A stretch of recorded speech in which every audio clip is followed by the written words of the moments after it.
Rousseau report. Gulfstream just delivered the 57th G700 and the 3rd G800. Bombardier's Global 8000 is nearing certification this quarter. In this session, we're going to provide an overview of a couple aircraft in the ultra-long-range category. But first, a bit of history. In 1903, the first recorded powered flight lasted for 12 seconds and covered a distance of 120 feet. At 10 feet per second, that's 6.8 miles an hour. In 1944, the Martin M130 flew a non-stop 2,400-mile flight between San Francisco and Pearl Harbor in 19.5 hours. Average speed, 125 miles an hour. Now keep those numbers in mind. Notice there's a third crew member, full-service galley, staterooms, oversized labs, and we think we're on the forefront of design today? This was 80 years ago. In a minute, I'll show you what the airlines currently offer. IATA and ICAO define ultra-long-range flights as routes lasting more than 16 hours and exceeding 8,000 miles. The Boeing 787 and Airbus 350 have made non-stop ultra-long-range flights a reality, using fuel-efficient engines, composite structures, and advanced aerodynamics. The A350-900 ultra-long-range carries 44,000 gallons of fuel to enable a 9,700-mile endurance, or 19.5 hours nonstop. Now imagine sitting in these seats for 19 hours. Even the business class cubby seems cramped. So the airlines now offer a suite with the utmost privacy and comfort. And if that's not enough, the Residence offers 3 separate rooms. This is on an airliner now. A living room, a bedroom, and yes, your very own bathroom with a shower. Now, a 19-hour flight looks really comfortable. Keep in mind, there are still airliners with a cabin altitude of 5,000 feet. So you have low humidity and dehydration that deplete your body of moisture, reduced oxygen rate and blood circulation, and the east-west routes mess with your circadian rhythm due to the time change. Therein, the reason we strive to get the cabin altitudes to 3,000 feet. It makes a big difference. Now the new ultra-long-range business jets, offered by Gulfstream and Bombardier. First off, they're enormous, and I mean enormous. The Gulfstream G700 is 109 feet 10 inches long and has a purpose-built 4-zone cabin. The G800 is 99 feet 9 inches in length and configured for 3 zones. They each have a wingspan of 103 feet.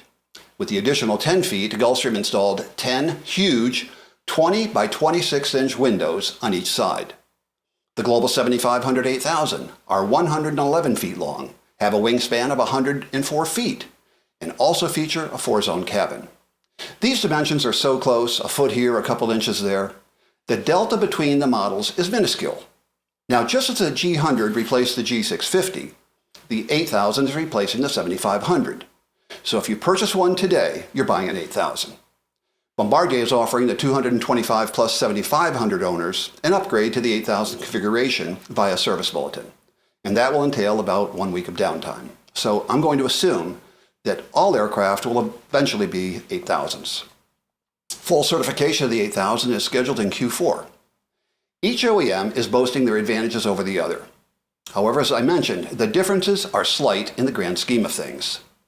This shows the published range of all 3 models at long-range cruise, or 0.85 Mach. Not to mention, most legacy business jets struggle to get to 0.8 Mach for long-range cruise. The difference in time savings for a 4,000-mile mission, 30 to 45 minutes. Increase the speed to 0.9 Mach, which all 3 can achieve, and you're at high-speed cruise with time savings a little over an hour for a similar mission. They've all set speed records. In August, the G700 surpassed 80 city pair records and flew from Taipei to Miami, 7,740 miles in 14 hours and 38 minutes. Average cruise speed, 0.87 Mach. The 7500 flew from Sydney, Australia to Detroit in 17.5 hours, covering 8,225 miles. Now granted, these missions were eastbound, providing a tailwind, but the time and distance is mind-boggling. In 2021, the Global exceeded Mach 1 in a shallow dive. Now let's take a look at a few basic specs. Add 500 pounds to the takeoff weight and you have the gross weight. But all max takeoff weights are over 105,000 pounds. Max fuel weight, plus or minus 50,000 pounds. Max payload, very similar, although the 700 is 400 pounds less than the 8,800. MMO is the max speed an aircraft can safely operate. The 8000 is certified to 0.94 Mach, compared to the 700-800 0.935 Mach. Bragging rights? To achieve the published range, all models will fly at 0.85 Mach, or 488 knots. Increased power to high-speed cruise of 0.9, and you'll see a decrease in range, increased fuel burns, and interior noise levels. But I would venture to bet, conditions permitting, all these aircraft will be cruising at 0.9 Mach, as the average stage length for the ultra-long range is currently 2.7 to 3 hours. Bombardier employs Collins Proline avionics in all their business jets, and continues with the 8000, renaming it Vision. Conversely, Gulfstream uses Honeywell's Primus Epic platform and rebrands it Symmetry. The 8000 is powered by GE Passport engines, which are based on the CFM LEAP used on next-generation airliners. They produce just under 19,000 pounds of thrust. They're operated on condition and can be placed on the on-point engine program for about $1,250 per hour in $20-25. The 700-800 employ the Rolls-Royce Pearl 700, and they can be operated on condition or hard time, which basically means you're going to perform an overhaul at 10,000 hours, and these are also eligible for enrollment on Rolls-Royce Corporate Care. Now consider, as you've heard me say in the past, at 500 hours per year, it's going to take 20 years to reach overhaul. Gulfstream uses the Honeywell RE220 APU, whereas Bombardier uses the Safran SPU 300, specifically designed for ultra-long-range business jets. Cabin altitudes are quoted at flight level 410. The Gulfstreams have a 2,840-foot cabin altitude compared to the 8000's 2,900 feet. 60 feet. Increase the altitude to 45,000. Cabin altitude increases to just under 3,800 feet. Now, when reviewing these stats, these aren't significant differences. Warranties for each model are near identical, except for the structural. Gulfstream is 20 years, 20,000 hours. Bombardier is 10 years, 10,000 hours. Now let's see if there are differentiators on the inside. Cabin height, 6'2" versus 6'3". Cabin width, 8 foot versus 8'2". Floor plans show a similar scenario with the exception of the 800 that has a 3-zone cabin and shares its 26-foot 8-inch cabin length with legacy Gulfstreams. Although Gulfstream does offer a 4th zone option, it shortens the galley and eliminates the crew rest. The 8000 and G700 are plus or minus 35 feet in length. Now let's look inside these behemoths. The G700-800 offer a dedicated crew rest area that can be equipped with a 3-place divan, a single forward-facing seat, or one seat opposite the other. The Symmetry flight deck features dual head-up display and a combined vision system. The standard layout is comprised of a forward crew rest opposite the galley, followed by 4 distinct zones, although Gulfstream does offer varying configurations.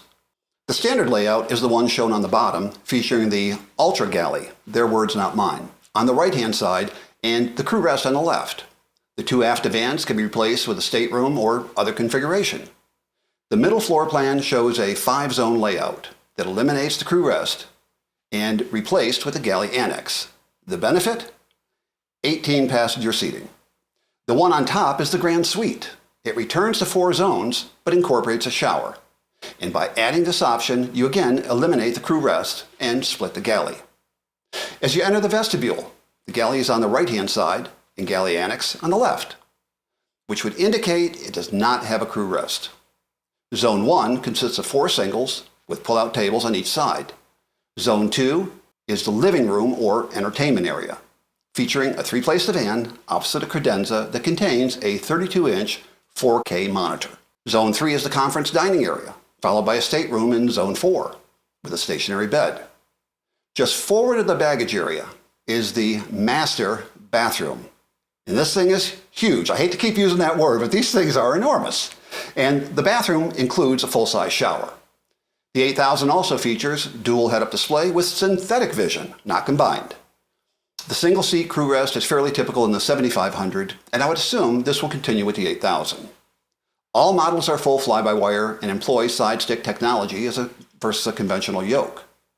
The 8000 system is independent or passive, compared to the coupled active side sticks in the 700-800. And depending on who you speak with, there are plus or minuses to each system. The 8000 has the lowest takeoff and landing speeds in class and can operate from short field runways. This is achieved with Bombardier's smooth flex wing that incorporates leading-edge slats and allow it to operate at a steeper angle of attack, generating greater lift at lower speeds. The trailing edge features Fowler flaps that increase lift at lower speeds.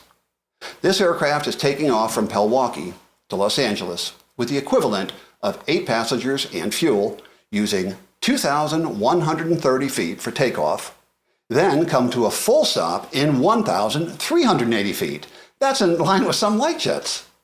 Now, there is snow on the ground, which translates to lower temperature. But regardless, those are impressive numbers. The 8000 also incorporates a 4-zone cabin, and I've yet to see a 5-zone, although the stationary bed can be replaced with a berthable divan opposite 1 or 2 singles. The 8000 has 30 windows with 28 in the cabin, including one in the aft lav, and they're 24 inches tall, keeping in mind Gulfstreams are 24 inches wide. Bombardier's patented Nuage seat has a pivot point at the knees, a pivoting headrest, and a tilt link system for optimal weight distribution. Zone 2 is the conference dining area, and notice each side has a double seat plus a single, and is reversed on the opposite side for ease of passage. Similar to Gulfstream, there's an insert that makes for a full across table. Zone 3 has a 3-place divan opposite a credenza, and dig this, a 55-inch 4K OLED monitor. That's what I have in my house. Zone 4 is the stateroom and generally has a single seat opposite the bed. You can also install an optional shower, and after flying 15 hours, I can think of nothing better than your own refreshing shower. Now, one final note concerning air circulation. Both models use hot air from the engines. Then the air is cooled and released into the cabin. With Gulfstream, the air is plasma ionized and refreshed every 2 to 3 minutes.